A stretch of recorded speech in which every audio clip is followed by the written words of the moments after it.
जय हिंद दोस्तों, मैं किशन आप सबका स्वागत करता हूं। शुरू करते हैं आज के डिफेंस समाचारों को। दोस्तों, भारतीय नौसेना के प्रमुख एडमिरल दिनेश के त्रिपाठी जी ने बताया कि भारत की स्वदेशी न्यूक्लियर बैलिस्टिक सबमरीन आईएनएस अर्धमान अब अपने आखिरी सी ट्रायल्स में पहुंच चुकी है और बहुत ही जल्द भारतीय नौसेना में कमीशन हो जाएगी। ये दोस्तों भारत की अरिहंत क्लास की तीसरी सबमरीन है जो कि देश में बनी है। ये अपने साथ 24 K-15 SLBM या फिर 3500 किलोमीटर रेंज वाले K4 मिसाइल को कैरी कर सकती है। इसमें वरुणास्त्र हैवी टॉर्पीडो लगा है और इसका एडवांस सोनार भी है। बात साफ हो जाती है दोस्तों, इससे भारत की न्यूक्लियर ट्रायड और सेकंड स्ट्राइक कैपेबिलिटी काफी मजबूत हो जाएगी। आपको बता दें कि आईएनएस अरिहंत और आईएनएस अरिघात पहले से ही सर्विस में और अब तीसरी SSBN आने से भारत की डिफेंस और बढ़ जाएगी। इसके अलावा भारतीय नौसेना प्रमुख ने कहा कि मई 2025 में शुरू हुआ ऑपरेशन सिंदूर अभी भी जारी है। भारतीय नौसेना की एग्रेसिव डिप्लॉयमेंट, जिसमें कि carrier battle group, long range aircraft, submarines, इन सब ने पाकिस्तानी नेवी को उनके पोर्ट्स के अंदर ही रोक दिया था। साथ ही उन्होंने कहा कि पाकिस्तान की नौसेना तो मकरान कोस्ट से बाहर निकल ही नहीं पाई। इवन दोस्तों पाकिस्तान के जो मर्चेंट शिप्स हैं उसमें पाकिस्तानियों ने जाना तक बंद कर दिया। यही नहीं दोस्तों, इंडियन नेवी के चीफ ने कहा कि रफाल का मरीन वेरिएंट यानी कि रफाल M की डिलीवरी 2029 तक होगी, जिसमें कि भारत को रफाल M का पहला सेट मिल सकता है और 2031 तक सभी 26 राफेल मरीन फाइटर जेट भारतीय नौसेना को मिल जाएंगे। और इस डील की कुल कीमत 63,000 करोड़ रुपए है, जिसके तहत फ्रांस से 22 सिंगल सीटर और 4 twin seat Rafale marine jet खरीदे जाएंगे, जिसमें कि फ्लाइट ट्रेनिंग, फ्लाइट सिमुलेटर, हथियार और जरूरी इक्विपमेंट और लंबे समय तक मेंटेनेंस सपोर्ट भी इस समझौते का हिस्सा है। और आप सब जानते हैं कि इन एयरक्राफ्ट को हमारे एयरक्राफ्ट कैरियर पर डिप्लॉय किया जाएगा, जिससे कि इन एयरक्राफ्ट की कैरियर क्षमता काफी बढ़ जाएगी। इसके अलावा नौसेना प्रमुख ने टेडबीएफ के ऊपर बड़ी जानकारी दी है। उन्होंने कहा कि टेडबीएफ भारतीय नौसेना के लिए बहुत इंपॉर्टेंट है और ये जनरेशन 4++ का एयरक्राफ्ट है जिसको HAL तैयार करेगा। एक बड़ा स्टेटमेंट है दोस्तों, आप देखिए। TEDBF is a important project for the Navy. It's a generation 4++ aircraft which we want the HAL to make, and it is an advanced stage of I would say getting a nod from the government. So once it is done, I'm sure you will come to know as well.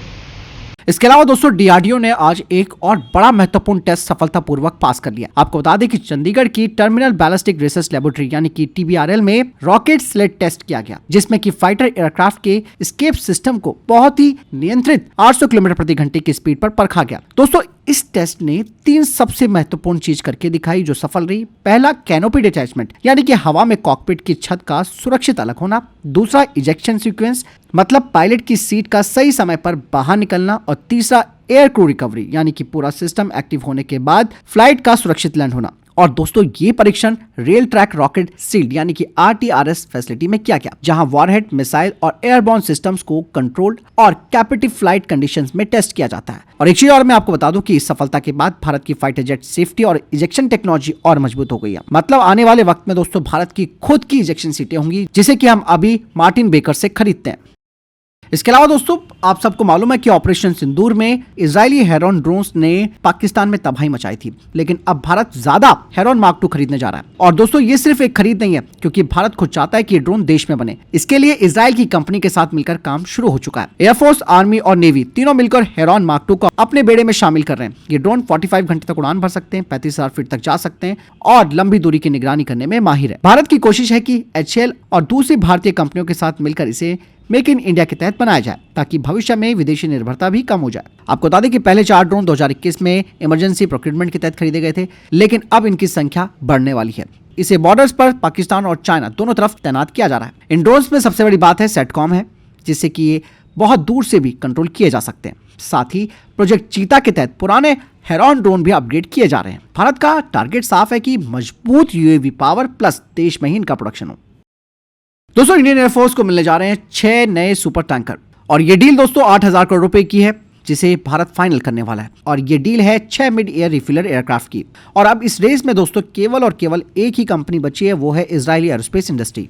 Israeli aerospace industry ने साफ कहा है कि वो भारत की 30% made in India वाली शर्त को पूरी तरह से मानने के लिए तैयार है, यानी कि इन टैंकरों का बड़ा हिस्सा भारत में ही तैयार होगा। और इन रिफ्यूलर्स को बनाने के लिए इजरायली एरोस्पेस इंडस्ट्री 6 पुराने बोइंग 767 प्लेन्स को लेगी और इन्हें पूरी तरीके से टैंकर में कन्वर्ट करेगी। ये टैंकर इंडियन एयरफोर्स की एयरक्राफ्ट को हवा में ईंधन देंगे, ताकि लंबी दूरी के मिशन वो कर पाएंगे। आपको बता दें कि अभी भारतीय वायुसेना केवल 6 IL-78 रिफ्यूलर्स पर निर्भर है, जो काफी पुराने हो चुके हैं। और पिछले 15 सालों में बार बार कोशिशें की गई, लेकिन एक भी नया टैंकर नहीं खरीदा गया। कभी बजट का इशू रहा, कभी शर्तें, कभी टेक्निकल मुद्दे, कुछ ना कुछ अटक ही जाता था। यही वजह है कि अब इंडियन एयरफोर्स को कुछ समय के लिए जो टैंकर है उन्हें वेट लीज पर लेना पड़ा है। लेकिन अब भारतीय वायुसेना को तत्काल और ज्यादा मॉडर्न टैंकर चाहिए। ऐसे में इजरायली एरोस्पेस इंडस्ट्री का ऑफर बिल्कुल सेट होता है। यहाँ पर एक चीज और मैं आपको बताना चाहूंगा कि रशिया और यूरोप की कंपनियां लोकल कंटेंट की शर्तों को पूरा नहीं कर पाई थी, इसीलिए IAI अब सोल वेंडर बन गई है। और अगर ये डील फाइनल हो गई तो इंडियन एयरफोर्स के पास लंबी रेंज की स्ट्राइक क्षमता, मल्टी डोमेन ऑपरेशन और हाई रेडीनेस मिशन सब कुछ पहले से कई गुना मजबूत हो जाएगा। और साथ ही भारत और इजराइल का डिफेंस सहयोग और मजबूत होगा। दोस्तों, भारत ने कल बे ऑफ बंगाल के ऊपर ब्रह्मोस सुपरसोनिक क्रूज मिसाइल का एक और धमाकेदार कॉम्बैट लॉन्च सफलतापूर्वक पूरा किया और ये टेस्ट इंडियन आर्मी ने किया। और सबसे बड़ी बात ये थी कि ये लॉन्च पूरी तरह कॉम्बैट स्टाइल में किया गया, मतलब असली जंग की परिस्थितियों की तरह। ब्रह्मोस की ये फायरिंग साउथर्न कमांड की एक यूनिट ने की।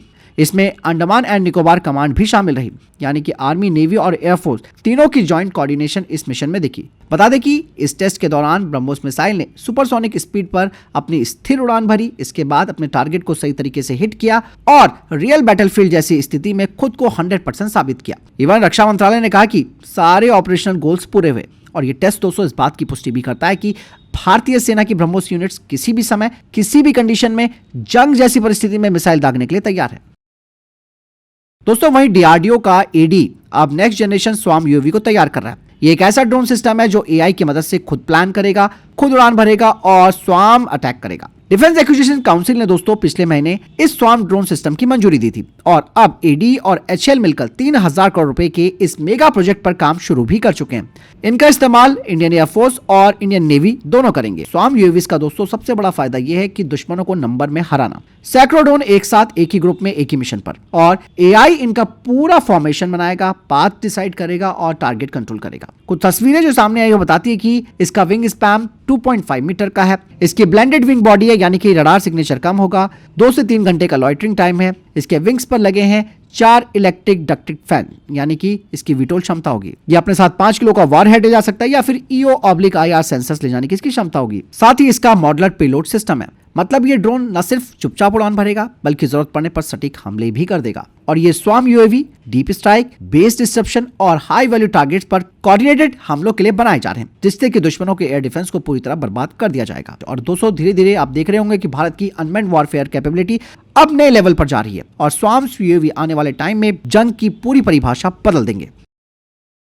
दोस्तों, भारत और पोलैंड ने मिलकर एक बड़ा स्टेप उठाया। दरअसल डिफेंस से लेकर साइबर सिक्योरिटी और AI तक दोनों ही देश पहले से ज्यादा तेजी के साथ काम करेंगे। और हाल ही में 11वीं फॉरेन ऑफिस बैठक में कई महत्वपूर्ण समझौते साइन किए गए हैं, जिन्हें तेजी से आगे बढ़ाए जाने का फैसला लिया गया। और इस बैठक में दोनों देशों ने सिक्योरिटी और defence, science and technology, cyber security और आर्टिफिशियल इंटेलिजेंस में सहयोग को और मजबूत करने का फैसला लिया है।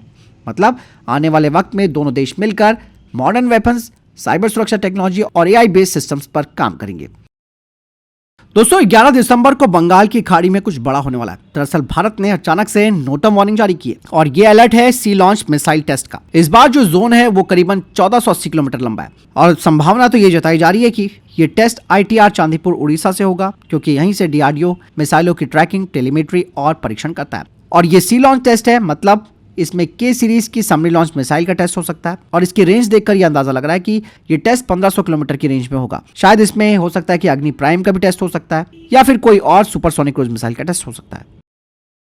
दोस्तों, आप सबको मालूम होगा कि 2018 में ब्रह्मोस प्रोग्राम पर सेंध लगाने वाला DRDO का इंजीनियर निशांत अग्रवाल को गिरफ्तार कर लिया गया था। लेकिन दोस्तों, अब एक चीज और सामने आई है। दरअसल अब इस इंजीनियर को, यानी कि निशांत अग्रवाल को, कोर्ट ने सभी आरोपों से बरी कर दिया है। दरअसल 2018 में उसने ISI को जानकारी दी थी ब्रह्मोस मिसाइल के बारे में, इसीलिए उसे गिरफ्तार कर लिया गया था। लेकिन बॉम्बे हाई कोर्ट की नागपुर बेंच ने उनके कंप्यूटर से मिले डेटा में कोई भी संवेदनशील या फिर खुफिया जानकारी नहीं पाई।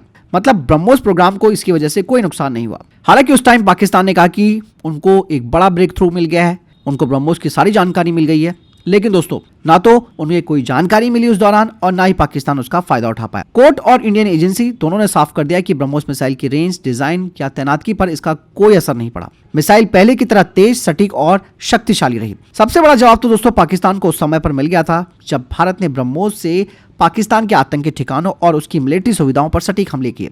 यानी कि पाकिस्तान के पास कोई एडवांटेज नहीं था इसे काउंटर करने के लिए। यानी कि भारत का ब्रह्मोस प्रोग्राम पूरी तरह सुरक्षित है और भारत इसे अपग्रेड भी कर रहा है। यहाँ पर दोस्तों एक बात तो मैं कहना चाहूंगा, भले ही दोस्तों निशांत अग्रवाल का केस खत्म हो गया हो, लेकिन दोस्तों ये साफ है कि पाकिस्तान की जासूसी की कहानी, लेकिन ये बात तो माननी पड़ेगी कि इसने जासूसी करने की कोशिश की थी। ऐसे लोगों को दोस्तों इस तरीके से छोड़ना वाकई में दोस्तों, क्योंकि दोस्तों अगर वाकई में ये डेटा शेयर हो जाता, क्योंकि उसने तो पूरी कोशिश की थी, हालांकि वो काम की बिल्कुल नहीं निकली, फिर भी दोस्तों ऐसे लोगों को सबक सिखाना बेहद जरूरी है और इन लोगों को ऐसे दोबारा नहीं छोड़ना चाहिए। फिलहाल आपको क्या लगता है इस बारे में कमेंट सेक्शन में लिखकर जरूर बताइएगा। दोस्तों पाकिस्तान ने एक बार फिर से भारत के खिलाफ एक झूठा प्रोपेगेंडा फैलाया। दरअसल पाकिस्तान ने कहा कि भारत ने उसकी रिलीफ फ्लाइट को एयर स्पेस नहीं दिया, लेकिन सच जब सामने आया तो मामला उल्टा निकला। पाकिस्तानी मीडिया रिपोर्ट ये दावा कर रही थी कि पाकिस्तान ने श्रीलंका के लिए जो ह्यूमैनिटेरियन रिलीफ फ्लाइट भेजने की अनुमति मांगी थी तो भारत ने वो नहीं दी, लेकिन भारत सरकार ने साफ तौर पर कहा कि ये फेक न्यूज है। सच तो यह है कि पाकिस्तान ने सोमवार को करीबन 1 बजे भारत को ऑफिशियली तौर पर एयर स्पेस की अनुमति मांगी थी और भारत ने सिर्फ 4 घंटे में यानी कि 5:30 बजे तक उन्हें परमिशन दे दी। भारत ने यह फैसला दोस्तों पूरी तरह से ह्यूमैनिटेरियन ग्राउंड पर लिया है, क्योंकि श्रीलंका इस वक्त भयानक साइक्लोन और फ्लड से जूझ रहा है। भले ही पाकिस्तानियों ने तो हमारे एयरक्राफ्ट के लिए एयर स्पेस बंद कर रखा हो, लेकिन भारत ने इसका जवाब इंसानियत से दिया। भारतीय अधिकारियों ने साफ कहा कि पाकिस्तानी मीडिया हमेशा की तरह झूठा प्रोपेगेंडा फैलाने में माहिर है। तो फिलहाल इधर अभी तक के टॉप डिफेंस अपडेट वीडियो के संबंध में कोई प्रश्न जवाब है आपको इस वाले कमेंट सेक्शन में लिखकर जरूर पूछ सकते हैं। वीडियो को लाइक और शेयर कीजिएगा। जय हिंद, वंदे मातरम।